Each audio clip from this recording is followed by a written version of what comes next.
What up? What up? It's Tuesday. That's right, Tuesday.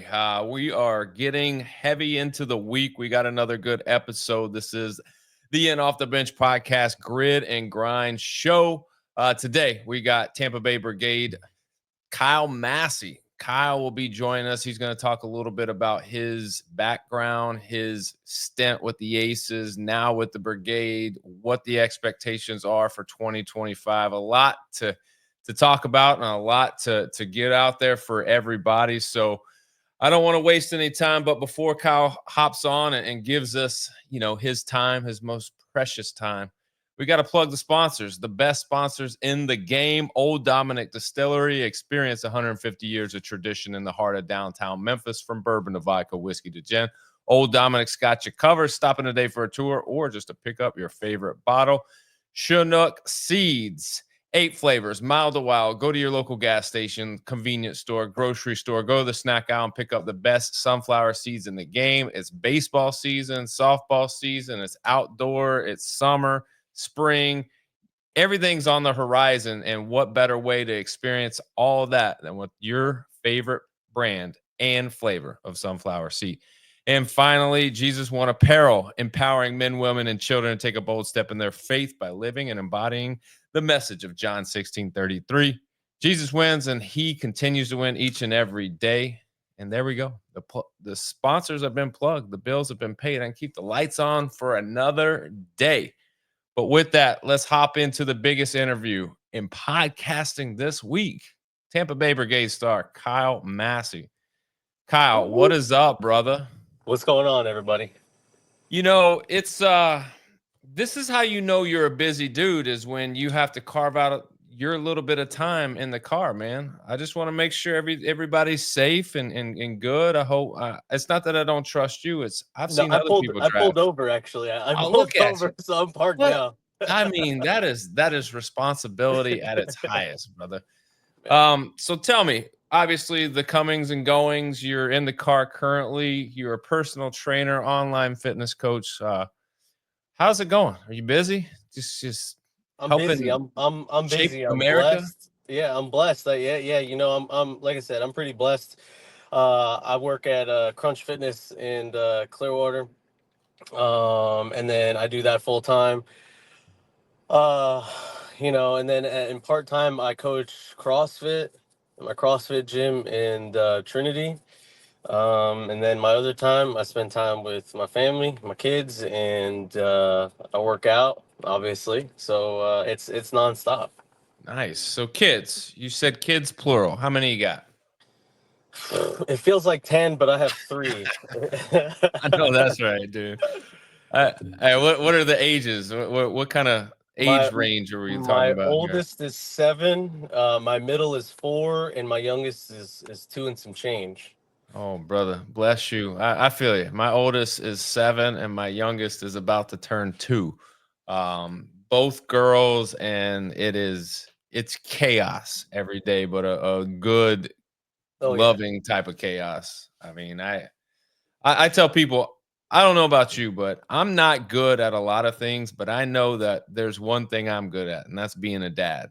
Or at least Yeah. right now, I feel like I'm good at I that. say exactly right now, yeah, it's they're all blessings, and I got 2 girls. My oldest is a girl, middle is a girl, my youngest is a boy.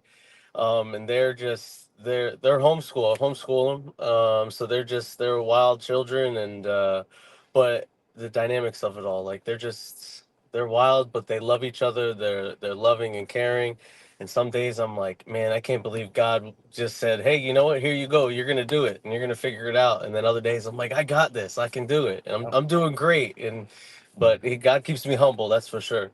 I mean, as soon as you feel like you got this thing figured out, like things change and then a wrench gets thrown and you got to learn a whole new set of rules. But Oh yeah.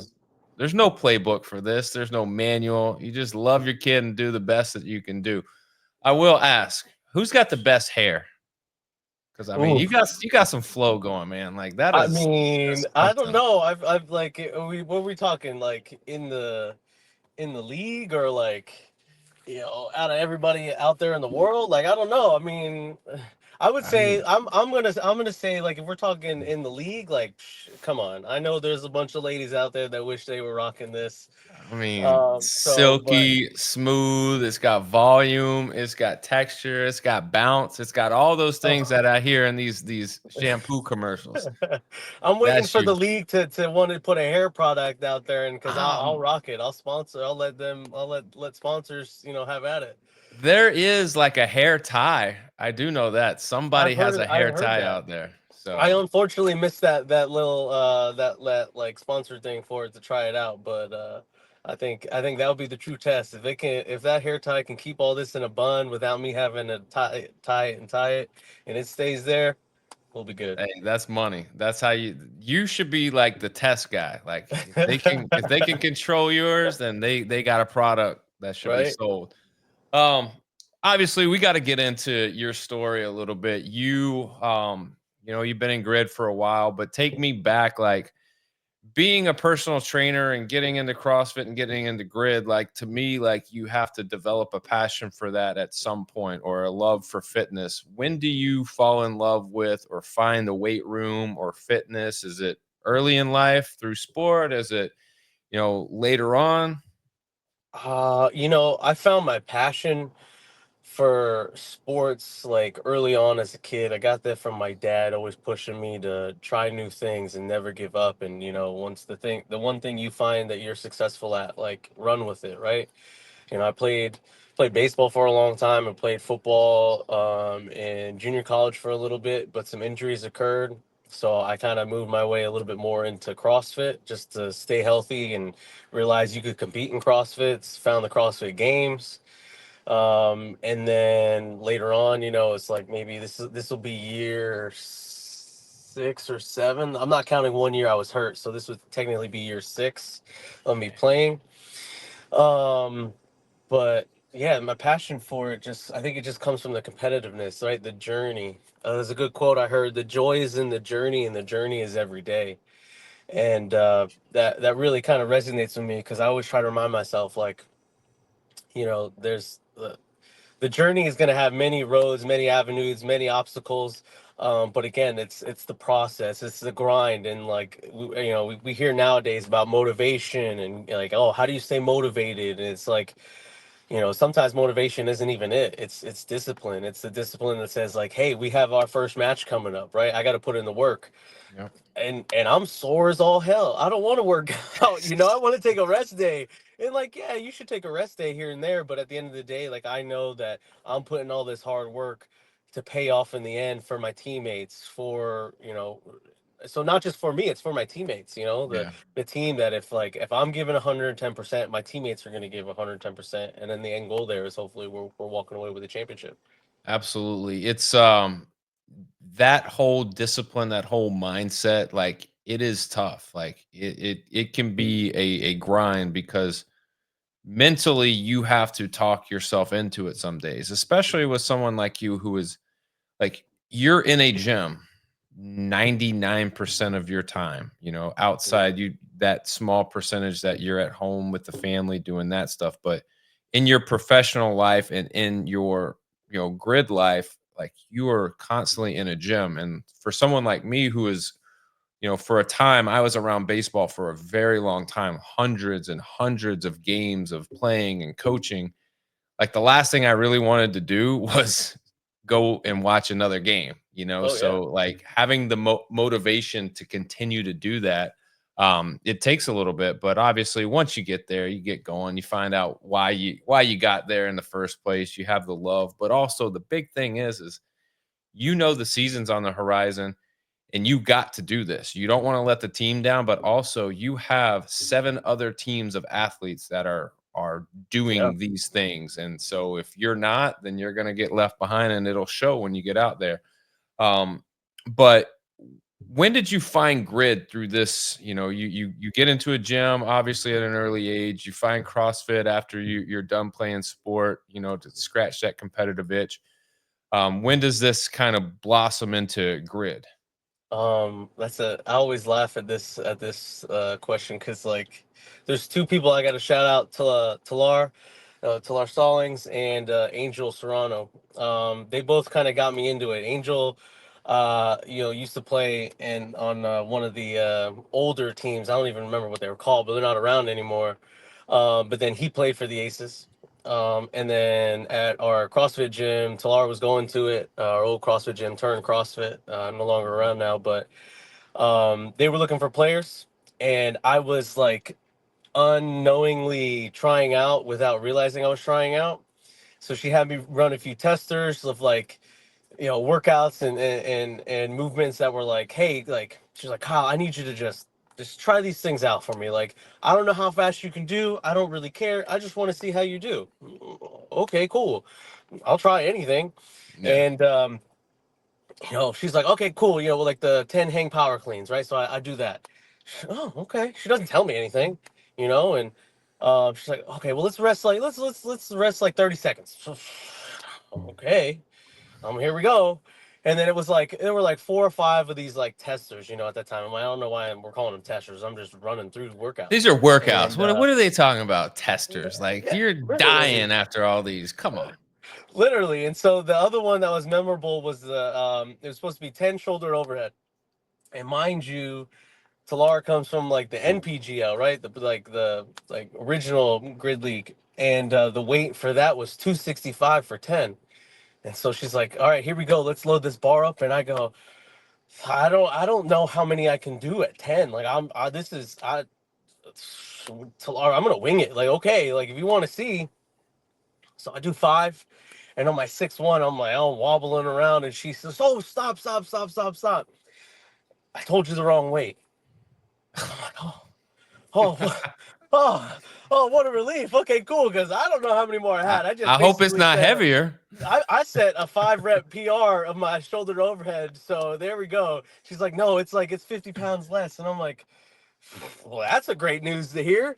So, lo and behold, this whole testing thing and Talara, that was basically my tryout. And so at the end, she's like, hey, you have some pretty competitive, times here, and we'd love to take you onto the team. And so I want to say it was kind of accidental or like an unintentional, signing, and that's kind of how it came to. But I mean, and Angel, of course, kind of was like I watched him for that year or two prior, and real good buddies of mine. So they kind of both, without me knowing, I was trying out. So that's kind of how I got into it. And then since then, I've been blessed to be able to come back.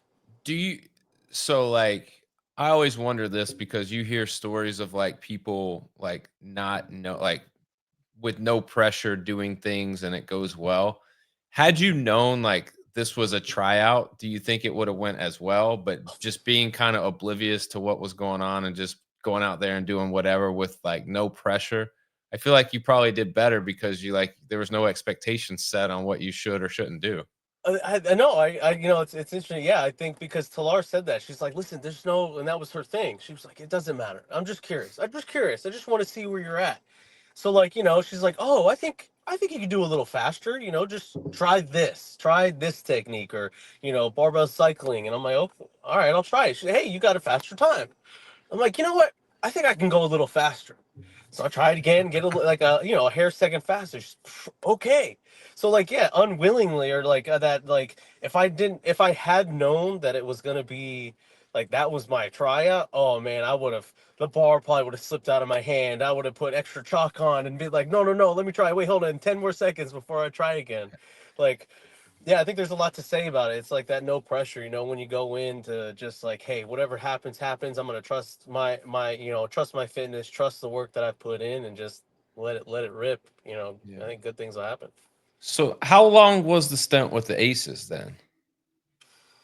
Well, I say this will be year 6, so 4 years. Well, 5 years because one of the years I was hurt, so I didn't play.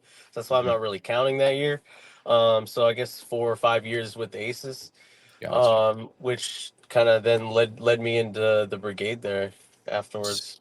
So how does that come about? Do you just go, I need a change or like I'm working Um, out of Clearwater, like not having to do the travel to Orlando cuz I'm in Tampa too and I know what it's like going to Orlando like it is like it's a haul. 60 miles of hell.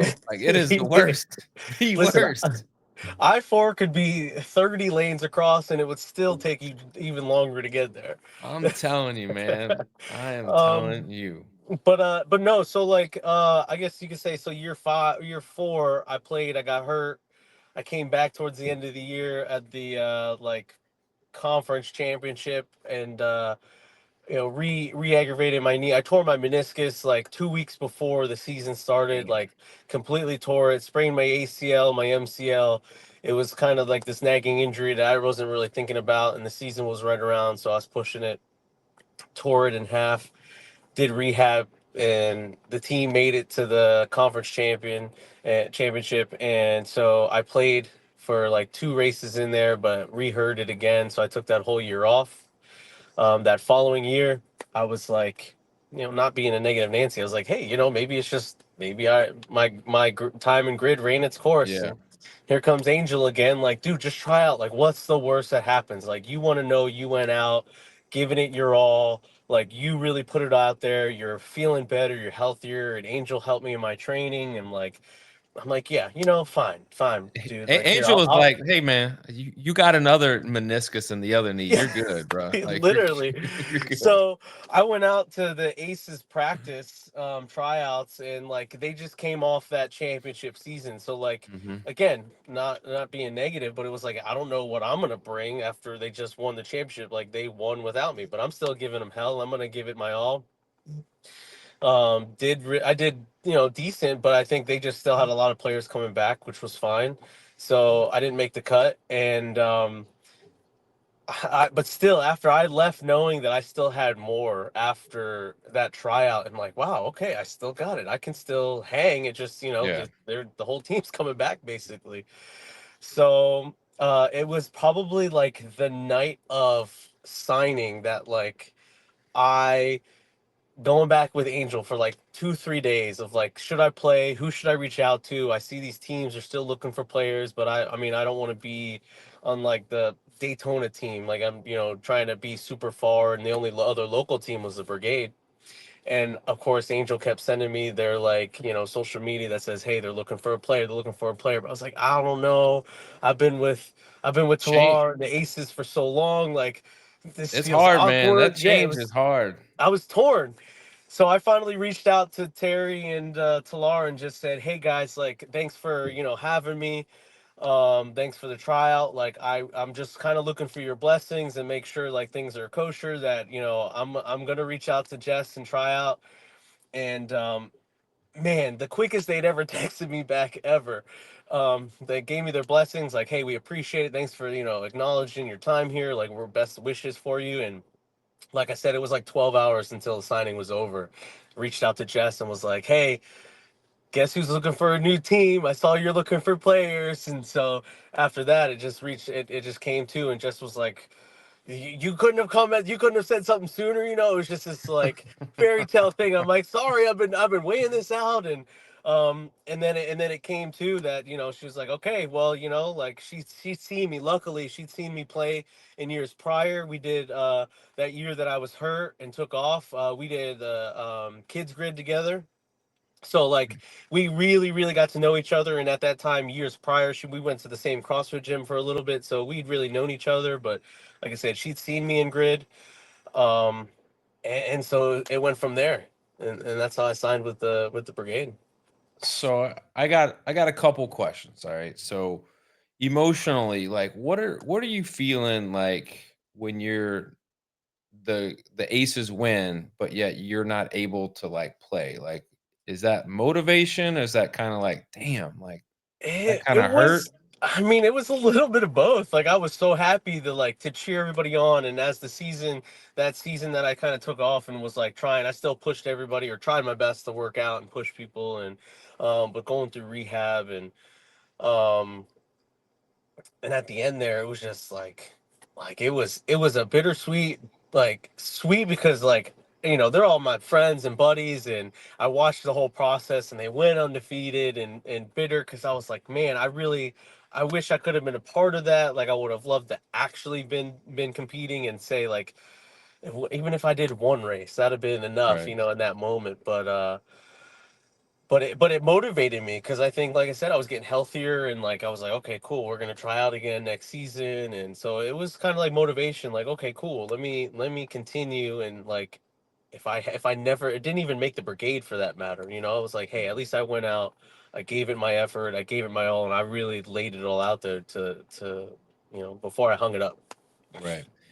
So I wondered this after you said it. You asked for Taylor's blessing to Hmm.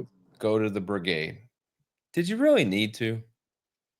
I felt like I needed I to because mean, I'd known Talar for years prior, and I just still felt like, and because I know Jess and Talar have been really good friends, and I didn't want to just like seem like I was just jumping ship, like right. being like, "Peace out, see you guys later," and I really like, again, I thank Talar for really kind of getting me into the grid because, like, again, I'm sure maybe like some other people out there, I'd never thought that grid was going to be a thing for me. I'd seen Yeah. grid the maybe year or two prior of it first coming out, and it was the Florida Grid League, and I was like, man, that would be awesome to do. Like, I never thought I would be able to quote unquote hang with the best out there and sling some weights or say like, yeah, I just bring it up a sprint relay and say something, at the end that like I helped the team win or something. It was just never a thought. So like for me, I really felt like I needed to thank her and just be like, okay, cool. Like, you got me into this, and like I'm gonna continue it. So I'm not really gonna kind of forget where I started.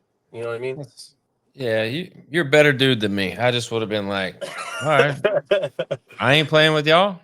I'm out. I'll go somewhere else. No, it's she's a legend. She's an icon in the sport, and Hmm. obviously she's very, very like she leaves a lasting remark or standing remark in regards to the sport and with Oh yeah, everyone that she meets. Everyone talks about her in such high regard. So yeah, it's only natural that you would want to make sure that there's no bridges burned, but also, just let her know, hey, I'm doing this because I respect you and like, yeah. but I do want to thank you for your time and what you put in and getting me introduced to this. You mentioned how difficult it could be when you go from one team to the next and you're the new person. And, what was that like? Did once you got there and you got past the blind, like the first date experience with all the new players on the team, like has it been what you expected it to be? Listen, playing for the brigade has been nothing but a ride. Like this group of people right here, like, shout out to every one of my teammates. Y'all are fucking awesome. I don't know if I can curse on here. I'm not gonna, but You like, absolutely can curse on here.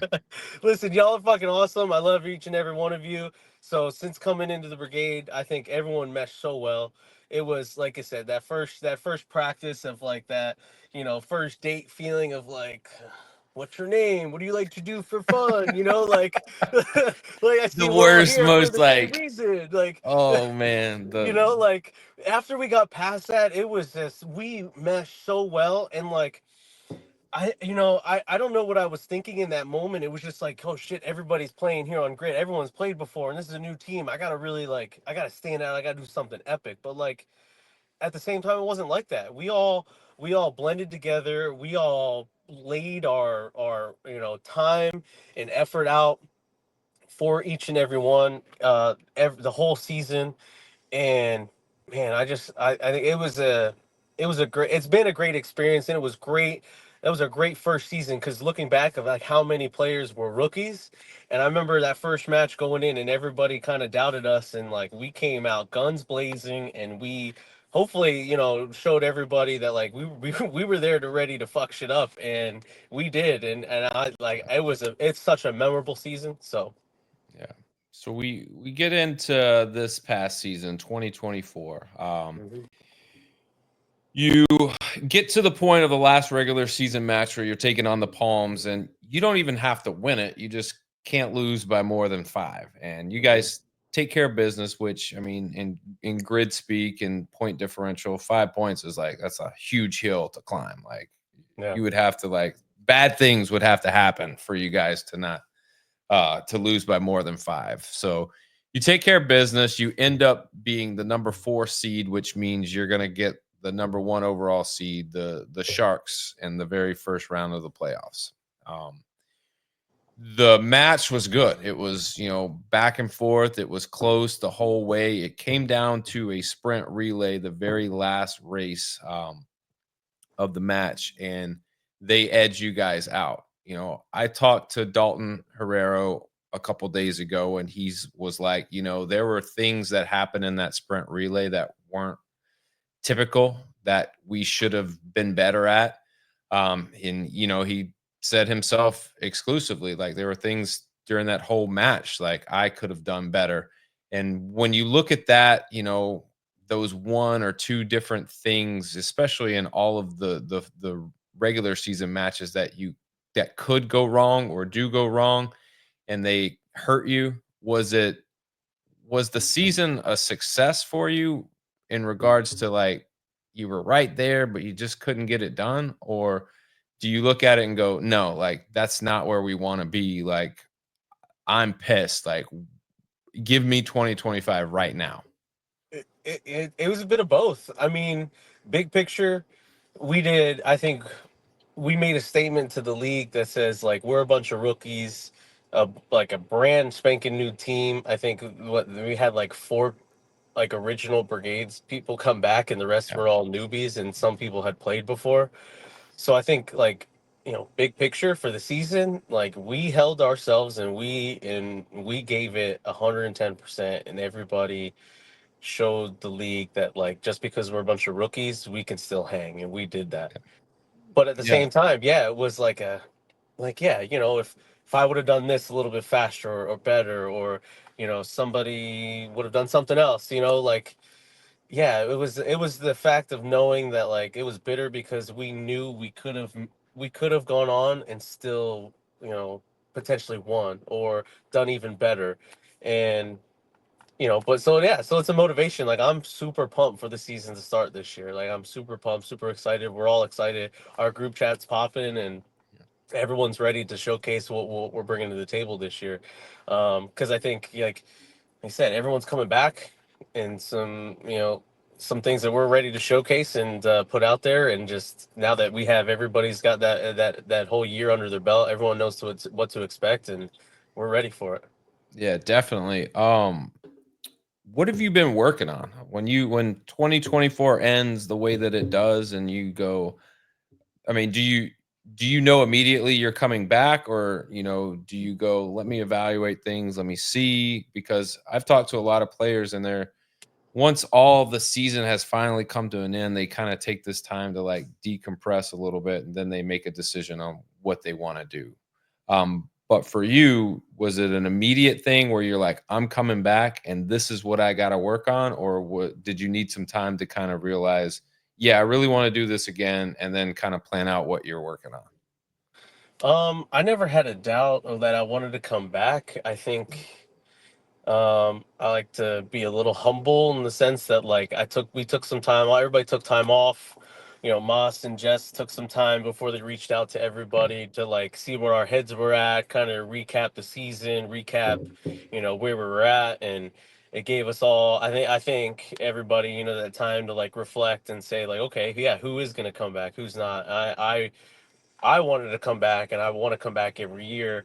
I just, when I say humble, is like, I hope they ask me to come back, because, nothing's Right. guaranteed, and I don't want to, have that in my head, or have that notion that, like, yeah, of course I'm coming back, and then not be able to, or not wanted to. But no, I mean, because, like, after that we chatted, I had my follow up with them, and the plan was always to come back, but the training and stuff, I took 3 months off of training, so to speak. I just did some cliche bodybuilding, tried to get stronger, Yeah. um, and then, like, started ramping it up a little bit more as the end of the year got there, in the beginning of this year, and now it's like, okay, we're getting into grid season, we're getting into grid speed, and the lifts are getting heavier, the speed's coming with it, and so, yeah, I think I knew I wanted to come back, but I just needed, like, that I don't know, maybe reassurance from them, like, hey, we want you back. Yeah. So, yeah. Outside of the conditioning part of getting back to grid speed, like, was there, like, an initial or, like, a definitive, like, one thing that you're like, I need to work on this movement and get stronger at it, or I need to just be stronger in general? Like, was there any one thing that you were working on?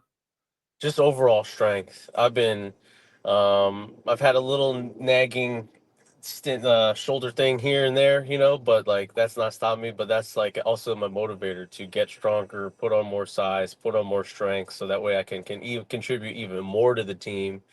So I've just been hammering the strength, hammering getting stronger, hammering anything. So that way when the weight comes out for any race, any ladder, that I'm hopefully I'm not failing it this year. So that's how I look at it. Like I wanna know that, like, okay, cool, I'm contributing even more to the team because of my overall Yeah. strength. So What is the personal goal? Is it to be able to clear all the ladders? What is, like, when you yeah, look at personal goal would, 2025? yeah, it would be to clear all of the ladders, and so far, it's we're on pace in our training with my training to do that. So we're gonna keep that momentum rolling, and yeah, Nice. Is it a when it comes to ladders, is it a strength thing that you're working on, or is it just the fact of having to do those four weights in such little rest time in between? Because, like, I know people that can go out there and immediately go to quad 4, hit the weight, and they've hit it many of times, but in order to get the most amount of points, they're going from quad 1 to 4, and when they get to quad 4 after lifting 3 other times, they're not able to do it just because it's like, you gotta do it in that 20 to 30-second window. So yeah. for you, is it that's the issue, or is it just you needed to get strong enough to be able to hit that weight? Strong enough to hit that weight, and it was mostly the snatch one. Like um, I've cleared the clean ladder once. I've cleaned the thruster ladder, the shoulder overhead. I haven't cleared. I've cleared it in practice, but I've missed it in a match. So like I know that the overall stronger I can, the strongest I can be, and overall stronger, that like I'll feel and be more confident going in. That's like, I think the last bar for the shoulder overhead was 300, and I've hit that in practice. But under fatigue, doing partner forward, right, and then mirror, Yeah. and then coming in and being like, "Here we go, here's ladder," like, and again, that has a lot to do with my training. So, but I know that, like, hey, if I can get even stronger and my 1 rep maxes increase, and then like, okay, cool, I'm not second guessing myself to go in and be like, I don't know, Jess, I don't know if I can hit this. But and again too, like I think it does just go to overall strategy. Like I might be able to hit them all, but if, let's say, Courtney comes in and he can smash through all 4 bars in 10 seconds faster than I can, and so that means he hits all the way through, but I only hit, 1, 2, and 3. Cool. Like I'm not mad about it. It's for the team. Like Right. it's, my desire to hit quad 4 is great, but if that means that it's going to take an extra 10 seconds when someone else can go faster, hey, that's part of the game. It's all about strategy. So Definitely, definitely.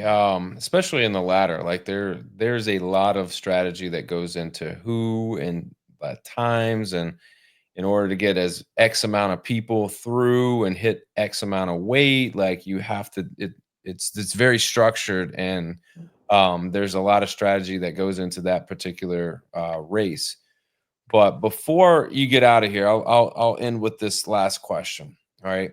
Let's fast forward and let's say the brigade are able to contend and compete for a championship in 2025. What would you say was the one contributing factor that the team did to do that? ooh, the contributing factor. Oh man, I'd probably say that, we trust the process. We as a team just continued our momentum to blend and mesh well like we did last year. We were essentially pick up where we left off. I said, like to your question earlier about, like, the bittersweet of things, like, yeah, we still have a lot, I think, to prove, because we know that we can hang, and we could very well hang with anybody in the league, and put on a good show, and win matches and races when it counts. So I think it's just looking back, saying that, hey, we continued the process and the journey that we had last year. Everyone's coming back, and yeah, we're ready. Just continue where we left off. Really, is that, and take it in stride. Yep. It's going to be awesome to see. It's going to be awesome to see. I think this is one of the, if it's not the most like anticipated seasons of Grid. There's a lot of storylines starting with the very first week, May 24th. All right. Miami-Dade County Fair and Exposition at the Miami International Fitness Expo. You got the Breakers and the Venom, the Wild and the Sharks. You got the Lions and the Bandits, but really the big match of the day. You got the Palms and the Brigade, brother. Mm-hmm. Are you ready? Mm-hmm. Listen, we're ready. I'm ready. I'm not gonna say too much. Just know that we're not worried about Quad 4, and we're gonna bring it, and we're gonna start the season off strong, and glad that we're gonna be the I think the opening match there. So I'm excited, ready to bring it. Let's go. Hey, Kyle, man, I appreciate the time. Anything you want to plug or promote before you get out of here? Thank you, Integrity Sport and Spine. Thank you for Marissa on our team with Redemption PT for helping me on my fitness journey here and with the season. So two people I'm reaching out to helping me this year, and just other than that, I got nothing. Thanks for having me out here today and chopping it up, and I'm ready for the 2025 season to start. That's right, baby. It's right here. We're a little over a month away, but I'm telling you, we're gonna blink our eyes and it's gonna be here. Kyle, man, I appreciate the time. Best of luck this season. Be Thank you. safe, injury free, and who knows? I mean, if everything goes right, it'll be a magical season for the Brigade. That's for sure. Woo! I hope so, baby. Let's do it. That's it. That's Kyle Massey, everybody. If you like hearing Kyle's story or you just like hearing Average Joe's talk X's and O's, please like, share the podcast on Facebook. Head over to YouTube, click like, subscribe, notifications. That way you're one of the first to know when new content is dropped. Thursday, I'll be back. Vilma Rosario Gray. I mean, she's married now. She's celebrating a championship last year. There's a lot to talk about with her. Excited to see her. But y'all be here on Thursday. It's going to be a good story. But for me and the Grid and Grind show, it's been real. Y'all be good. If you can't be good, be safe. As always, remember, strong body, sharp minds, Grid and Grind all the time. We're out.